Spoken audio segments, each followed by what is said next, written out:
दोस्तों नमस्कार। आप सभी का मेरे YouTube चैनल कहानी संकलन में स्वागत है। साथ ही आप सभी को 500 सब्सक्राइबर पूरा होने पर हार्दिक बधाई। आज मैं आप सभी लोगों के लिए लेकर आया हूं पंडित श्री राम शर्मा आचार्य द्वारा रचित पुस्तक भूत कैसे होते हैं, क्या करते हैं। प्रस्तुत है द्वितीय खंड, न स्वयं विक्षुब्ध हो न औरों को विक्षुब्ध करें। अब से कोई 40 वर्ष पूर्व इंग्लैंड में एक ऐसी घटना प्रकाश में आई जिसने एक प्रकार से तहलका ही मचा दिया।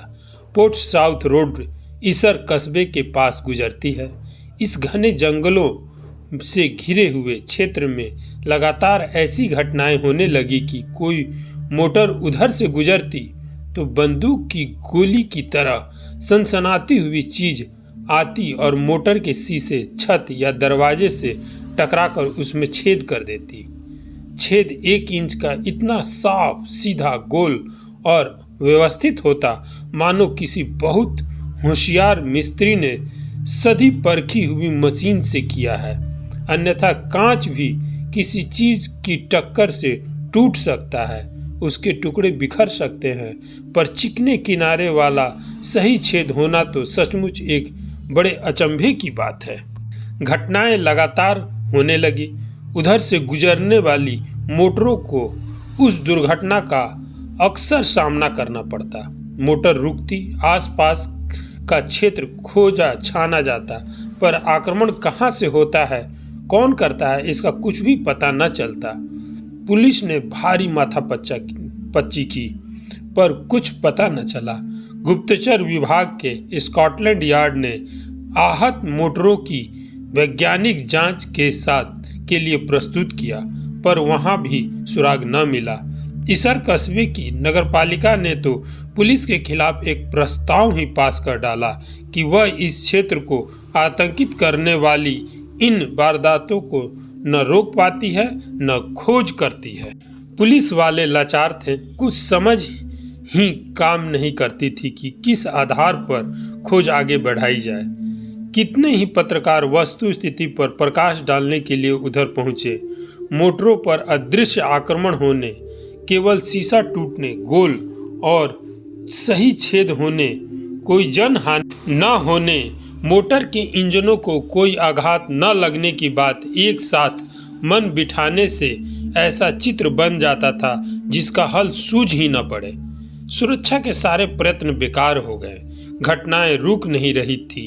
कौतूहल और आतंक बढ़ने से उस क्षेत्र का आवागमन रुकने भी लगा था और हर तरह परेशानी अनुभव की जा रही थी।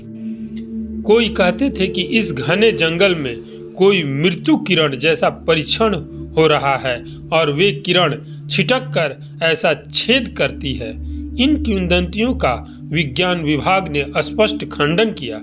फिर कारण क्या हो सकता है, यह रहस्य अभी भी जहां का तहां बना हुआ है। कुछ समय बाद दुर्घटनाएं बंद हो गई, पर गुप्तचर विभाग के खोज कार्यों में वह तथ्य अभी भी जहां का तहां मौजूद है।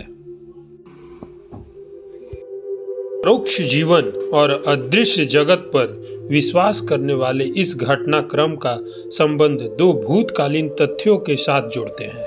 इनमें से एक तथ्य यह है कि यह क्लेयर माउंट एस्टेट पहले एक जागीरदार ड्यूक ऑफ न्यू काउंसिल के पास थी। उसने इस क्षेत्र में एक सुंदर झील बनवाई। विलियम केंट नामक ठेकेदार ने इसे बहुत दिलचस्पी और खूबसूरती के साथ बनवाया। तैयार हो गई तो ड्यूक ने उसका पैसा दबा लिया और अपने नौकरों से उसे उसी झील में फिकवा दिया। बेचारा किसी प्रकार निकल तो आया, पर 2 दिन बाद उसकी मृत्यु हो गई। सुना जाता है कि उसकी क्षुब्ध आत्मा को मोटर स्वामी ड्यूक के प्रति द्वेष अभी भी विद्यमान होगा और वह ड्यूक के साथ साथ मोटरों से भी घृणा करने लगी होगी और अब ड्यूक के न रहने पर उन्हीं से बदला लेती होगी। दूसरी एक और घटना भी इस स्टेट से संबंधित है और उस आधार पर भी उद्विग्न मृतात्मा द्वारा इस प्रकार के उपद्रव की बात सोची जाती है। Lord Clive east India company की ओर से हिंदुस्तान गया। वहां उसने छल बल से जहां अंग्रेजी राज्य बढ़ाया, वहां अपना व्यक्तिगत स्वार्थ साधन भी खूब किया। वह करोड़ों रुपये की पूंजी बनाकर ले गया और जागीरी शान से रहने के लिए उसने क्लेयरमाउंट का इलाका खरीद लिया। नवाबी ठाठ और वैसी ही विलासिता के साथ वहां रहने लगा। इंग्लैंड भर में उसके दुष्ट दुराचरण की चर्चा थी। हर कोई उससे घृणा करता था। कहीं उसे न सम्मान मिलता था, न स्वागत और न सहयोग। इस जंगल में महल बनाकर वह बहुत से खानसामा, रसोइया, नौकर, वेश्याएं साथ लेकर रहा करता था। किसी को वह सुहाता न था, न उसे कोई। सुनसान जंगलों में मरघट के प्रेत की तरह विचरण करके वह अपना जी बहलाता था। अपने पुराने कुकृत्यों की याद करके वह जीवन के अंतिम दिनों में अर्धविक्षिप्त की तरह रहने लगा था। खूंखारों जैसी इसकी प्रकृति हो गई थी। मोटरों की आवाज़ उसे बहुत नापसंद थी। उसने एक दिन सनक में आकर पास वाली सड़क को बंद करा दिया और मोटरों के साथ 12 मील दूर रास्ता बना दिया, ताकि उसके कान में उसकी द्वेष केंद्र मोटर की न आवाज़ आए न उसके सूरत दिखे। क्लाइव भारत में किए गए अपने द्वारा कुकर्मों की लंबी गाथा के पृष्ठ खोलता। कोई दूसरा सुनने वाला न होता तो अपने आप से ही बातें करता। एक दिन इसी असह्य मानसिक तड़पन में आत्महत्या कर ली और घिनौने कुत्ते की तरह ऐसे ही उधर कहीं दफना दिया गया। क्लाइव की आत्मा संभव है कि अपना मोटर द्वेष अभी भी धारण किए हुए हो और संभव है इसी क्षेत्र में उनका आवागमन उसे सहन न होता हो तथा आक्रमण की ऐसा अनोखा शस्त्र उसी के द्वारा प्रयुक्त किया जाता हो। मरने के बाद मनुष्य की काया ही नष्ट होती है, अंतःकरण चतुष्टय मरने के बाद भी यथावत बना रहता है।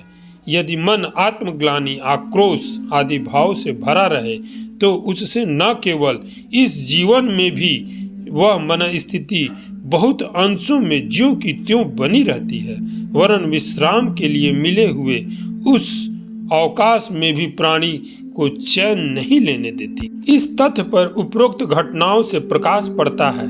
इस प्रकार का यही एक प्रमाण नहीं, वरन समय समय पर ऐसी ही अनेक घटनाएं घटित होती रहती हैं, पर इन्हें महत्व नहीं मिलता। उपहास और अविश्वास के गर्त में वे घटनाएं भी उपेक्षित हो जाती हैं जो वस्तुतः बहुत प्रामाणिक थी। यदि उनका गहराई से विश्लेषण होता तो उस प्रत्यक्ष के आधार पर परोक्ष पर बहुत कुछ प्रकाश पड़ सकता था। उपरोक्त ईसर के कस्बे के समीप वाले जंगल की घटना को इसलिए महत्व मिला कि पुलिस, पत्रकार आदि लोगों ने उसमें दिलचस्पी ली। यदि वे लोग उस खोजबीन में भाग न लेते तो मोटर वालों की ही सनक या शरारत कहकर उसे उपेक्षित कर दिया गया होता। यह ठीक है कि कितनी ही मनगढ़ंत उल जुलूल बातें भी होती रहती हैं, पर उनमें से कुछ ऐसी ही होती हैं जिनकी खोजबीन करने से उन तथ्यों पर प्रकाश पड़ सकता है जो अभी तक इस प्रकार से अपूर्ण, उपेक्षित और अविश्वास ही बने हुए हैं। इस घटना में ठेकेदार की आत्मा का प्रकोप सिद्ध नहीं होता, क्योंकि एक व्यक्ति के दुर्व्यवहार का क्षोभ प्रायः एक तक ही सीमित रहता है। दूसरी बात यह है कि अन्याय पीड़ित व्यक्ति की अंतरात्मा कलुषित नहीं होती, इसलिए वह उग्र स्तर के ऐसे विग्रह नहीं करती जो अन्य निर्दोष लोगों को कष्ट पहुंचाए। जिसका जीवन स्वयं में कलुषित रहा हो, जिसने अनेकों को कष्ट पहुंचाने में रस लिया हो, स्वार्थ सिद्धि के लिए कितनों के साथ ही अनाचार, विश्वासघात किया हो, ऐसे ही लोगों की आत्माएं इतनी हिंसक हो सकती है जो अनायास लोगों को कष्ट पहुंचाकर अपनी पूर्व आकांक्षाओं की तृप्ति करे। इस दृष्टि से क्लाइव की आत्मा के द्वारा यह उपद्रव होता हो तो आश्चर्य की बात नहीं है। घटना इस तथ्य पर प्रकाश डालती है कि एक शरीर छोड़ने और दूसरा प्राप्त करने के मध्यांतर में आत्मा को सूक्ष्म शरीर धारण करके अंतरिक्ष में विचरण करना पड़ता है। यह इसलिए भी होता होगा कि शरीर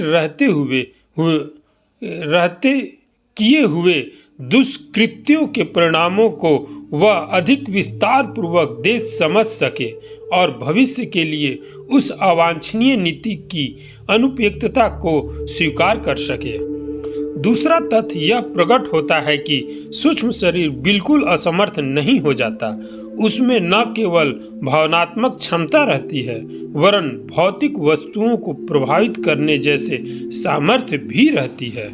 यदि ऐसा न होता तो मोटर के शीशों में ठीक गोल छेद करना कैसे बन पड़ता। उस क्षमता को प्रेत के जीवन में भी भले और बुरे प्रयोजनों के लिए प्रयुक्त करके पुण्य और पाप की मात्रा बढ़ाई जा सकती है। मरणोत्तर जीवन में संस्कार क्षेत्र प्रौढ़ रहता है, विचार तंत्र सो जाता है। जिस प्रकार के विचारों और कार्यों में मनुष्य जीवन भरा रहता है वही अंतः चेतना मरणोत्तर स्थिति में प्रबल रहती है और अनायास ही उसी स्तर की गतिविधियों का क्रम चलता रहता है। मरणोत्तर जीवन शांत, सुखी, परोपकारी स्थिति को रहे इसके लिए इसी जन्म में तैयारी करनी पड़ती है। उच्च विचार और शुद्ध जीवन रखकर जहाँ यह लौकिक जीवन सराहनीय और सम्मानित स्तर पर रखा जा सकता है वहीं उसका परिणाम मरणोत्तर काल में देवोपम हो सकता है। दुष्ट और दुरात्मा जीवन क्रम न इस लोक में सराहा जाता है न परलोक में शांति मिलने देता है। विक्षुब्ध दुष्कर्म निरत लोग न इस लोक में शांति पाते हैं न ही परलोक में। शीर्षक है अनीति का प्रतिशोध। जापान की जनश्रुतियों में 17वीं सदी के महाप्रेत सोगोरो की कथा एक ऐतिहासिक तथ्य की तरह सम्मिलित हो गई है और अनाचार बरतने वालों को अक्सर वह घटनाक्रम इसलिए सुनाया जाता रहता है कि वे अनीति से बाज आएं। जापान उन दिनों सामंती जागीरों में बटा हुआ था। राजधानी तो यदो नगरी थी पर जागीरदार अपने अपने छोटे ठिकानों से राजकाज चलाते थे।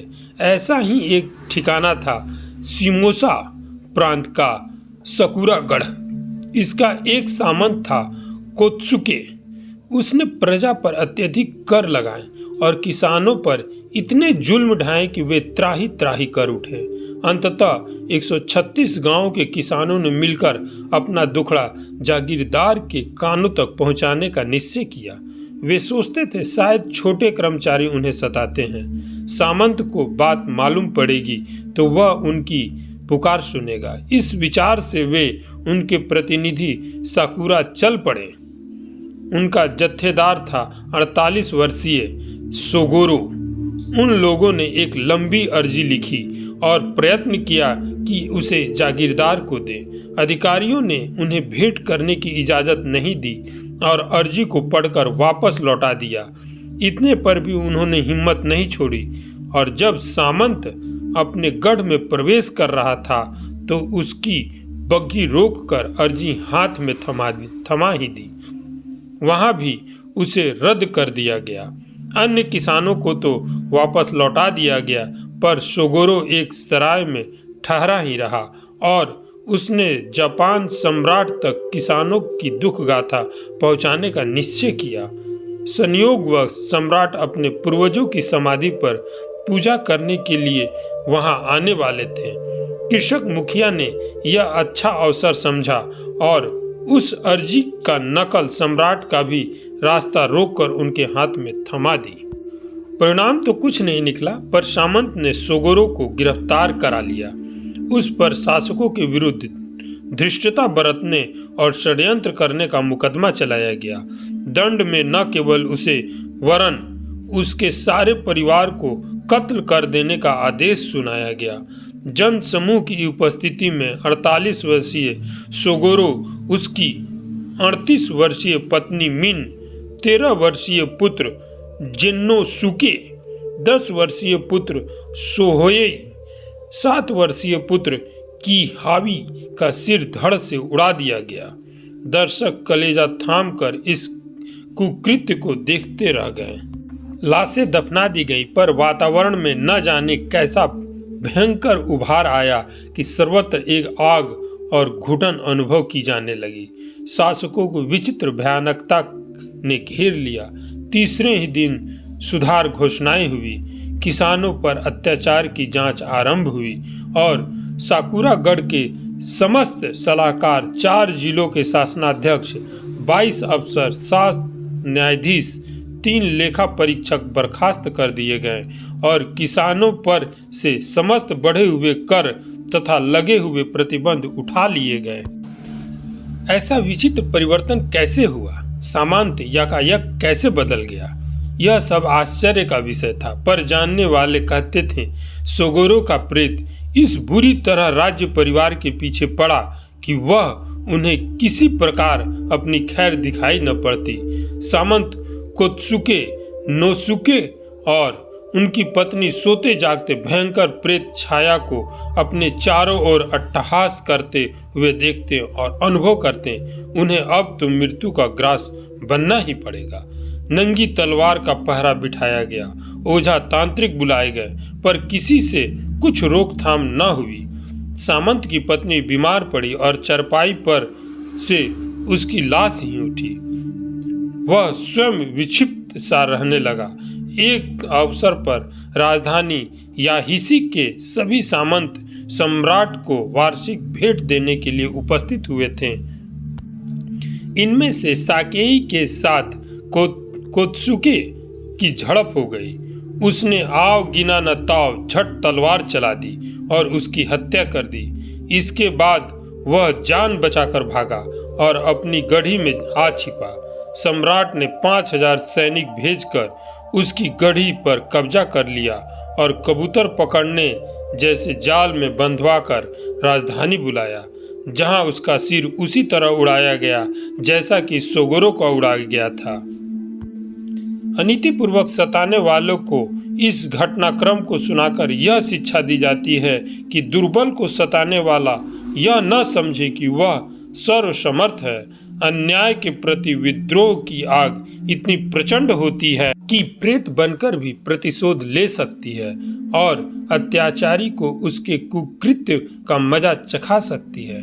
दुर्बलों का विक्षोभ कभी भी प्रबल प्रचंड बनकर आतताई पर टूट पड़ सकता है। शीर्षक है विक्षुब्ध आत्मा का अभिशाप। ऐसी ही एक और घटना है। अफ्रीका के नाइजीरिया देश में एक समय अंग्रेजों का उपनिवेश था। अब यो वहाँ आज़ादी है, पर प्रभुत्व वहाँ अस्थायी रूप से बसे हुए गोरों का ही है। उस क्षेत्र में एक अंग्रेज अफसर फ्रैंक हाइव्स ने नाइजीरिया में आंखों देखा प्रेत विवरण प्रकाशित कराया था। वह अफसर किसी काम से इसुइंग गया। वहाँ एक पुराना टूटा फूटा डाक बंगला था। उसने उसी में ठहरने का निश्चय किया। उस क्षेत्र में रहने वाले इसु ओरुगु कबीले के आदिवासी उसे समझाते रहे कि इस डाक बंगले में प्रेत रहते हैं, इसलिए वह वहाँ न रहे, उन्हीं के घरों में ठहर जाए। अफसर उसकी अंध मान्यताओं पर हंसता रहा और कहता रहा, उनके गंदे घरों की अपेक्षा प्रेत के साथ खुले डाक बंगले में रहना अच्छा है। मजदूरों ने उस खंडहर की सफाई कर दी, खाने ठहरने के साधन जुटा दिए, पर रात को वहां रहने के लिए कोई तैयार न हुआ। निदान उसे अकेले ही उसमें रहकर रात बितानी पड़ी। रात को 12 बजे तक वह सोता रहा, किंतु अर्धरात्रि होते ही किसी ने उसकी मच्छरदानी खींची। उठकर देखा तो कोई नजर नहीं आया, किंतु बदबू इतनी तेज फैल रही थी कि वहां ठहरना मुश्किल हो गया। इतने में एक तेज हवा के झोंके ने बंगले की खिड़कियों जोरों से खड़कना शुरू कर दी और मेज पर रखी चाय की प्लेट जमीन पर पटक दी। साथ ही किन्हीं भारी पैरों की आवाज उसे इस तरह सुनाई पड़ने लगी मानो कोई बड़ी आकृति का प्राणी इधर टहल रहा हो। भरी पिस्तौल हाथ में लेकर हाइव्स बाहर निकला तो देखा कि अंधेरे में कोई छाया जैसी आकृति बरामदे में टहल रही है। अफसर ने आवाज दी पर कोई उत्तर न मिला तो उसने 2 गोलियां दाग दी, पर इसका कोई प्रभाव उस आकृति पर न पड़ा। आकृति समीप बढ़ती आई और उसकी शक्ल आसानी से दिख पड़ने लगी। भयंकर चेहरा, नाक बैठी हुई, होठ खुले हुए, गंजा सिर, स्थिर पुतली, गड्ढों और झुर्रियों से भरे गाल। वह बड़ा भयानक लग रहा था। अफसर मूर्तिवत शून्य खड़ा रहा। वह सोच न सका कि वह कौन है और क्या कर रहा है। धीरे धीरे आकृति पीछे हटी और खंभे पर चढ़ने लगी। अफसर ने उसे निशाना बनाकर 2 गोलियां और चलाई, पर वह लगी किसी को नहीं। छाया भी गायब हो गई। डरा हुआ हाइब्स बेतहाशा भागा और कुछ दूर एक चीख के साथ बेहोश हो गया। आदिवासी यह जानने के लिए इर्द गिर्द ही घूम रहे थे कि देखे क्या घटना घटित होती है। वे लोग चीख सुनकर दौड़े आए और अफसर को उठाकर अपनी चौपाल पर ले गए, जहां उसे कई घंटे बाद होश आया। दूसरे दिन अफसर ने आदिवासियों को बुलाकर उनके परिचित प्रेत की बाबत पूछताछ की तो इसु ओरेगू लोगों ने बताया कि जिस समय डाक बंगला बना है, पहले उस जगह एक टीला था जिस पर जूजू देवता की पूजा होती थी और जानवरों तथा मनुष्यों की बलि दी जाती थी। अंग्रेज जब आए तो उन्होंने उस स्थान को अनगढ़ मूर्तियों को उठाकर एक ओर फिकवा दिया। नर बलि बंद करा दी गई और डाक बंगला बनवा दिया। इस पर उस क्षेत्र का देव पुरोहित बहुत बिगड़ा और अंग्रेजों के चले जाने पर गांव वालों को इकट्ठा करके बोला, डाक बंगले को जला दो और वहां फिर से देवता की पूजा आरंभ करो। भयभीत ग्रामवासी इसके लिए तैयार नहीं हुए। निराश पुरोहित क्रोध में उन्मत्त स्थिति में पागलों की तरह बड़बड़ाता और मंत्र पढ़ता हुआ उस डाक बंगले के चारों ओर चक्कर लगाता रहा और अंत में एक रस्सी से उसी के बरामदे में फांसी लगाकर मर गया।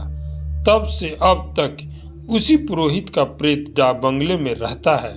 कोई उधर जाने की हिम्मत नहीं करता। इससे पहले भी कोई अंग्रेज अफसर आया है और उसमें ठहरा है तो उसे भी प्रेत ने रहने नहीं दिया है। उस बंगले में ठहरने वाले यह अनुभव करते हैं कि विचित्र प्रकार की दुर्गंध उस बंगले के कमरों में आती है। उस भीषण उष्ण क्षेत्र में जहां रात को भी लोग हाँफते रहते हैं, इस बंगले में कांपने वाली ठंडक रहती है। बाहर हवा बिल्कुल ही बंद क्यों न हो, किंतु भीतर आंधी तूफान उठते रहते हैं। फ्रैंक हाइब्स ने इन सब बातों की जानकारी विस्तार पूर्वक प्राप्त की और जब उसे डाक बंगले के भुतहे होने का विश्वास हो गया तो भविष्य में किसी प्रकार पर संकट न आए, यह ध्यान में रखते हुए उसने अपने सामने आग लगवा दी और वह जलकर धराशायी हो गया। कितने आश्चर्य की बात है कि अग्निकांड के साथ भविष्यवाणी भी सिद्ध हुई। पुरोहित जब आदिवासियों को डाक बंगला जलाने के लिए तैयार न कर सका तो उसने इतना ही कहा, अच्छा तुम मत जलाओ, पर देखना एक दिन वह किसी न किसी के द्वारा जलकर ही नष्ट होगा। सचमुच उस डाक बंगले का अंत वैसा ही हुआ। विक्षोभ जब अंतःकरण में आंधी की तरह बहता है तो यह मृत्यु के बाद भी सक्रिय रहता है। इसलिए विक्षोभ उद्वेग की मन स्थिति से बचकर रहने का शिक्षण परामर्श विवेकशील मनीषी सदैव देते रहते हैं। धार्मिक शिक्षण का प्रयोजन ही व्यक्ति को सुख शांति की जननी सुविकसित मनोभूमि का निर्माण स्वयं करने की प्रेरणा देता है। आक्रोश आवेश की अधिकता सामाजिक और पारिवारिक जीवन को भी अस्त व्यस्त नहीं कर देती, अपितु व्यक्ति चेतना में संस्कार रूप में घुसकर उसका पारलौकिक जीवन एक कष्टकारक बना डालती है। घृणा और रोष की स्थिति में मरने वाले अक्सर प्रतिपक्षी को कष्ट देते हैं। ऊपर की घटना में पुरोहित प्रेत लीला हटाने के कारण रुष्ट हुआ और उस आक्रोश में आत्महत्या कर बैठा। मरने के बाद भी वह शांत नहीं हुआ और उद्विग्न आत्मा उस टीले की जगह घने डाक बंगलों को अपना प्रतिहिंसा का केंद्र बनाए रही।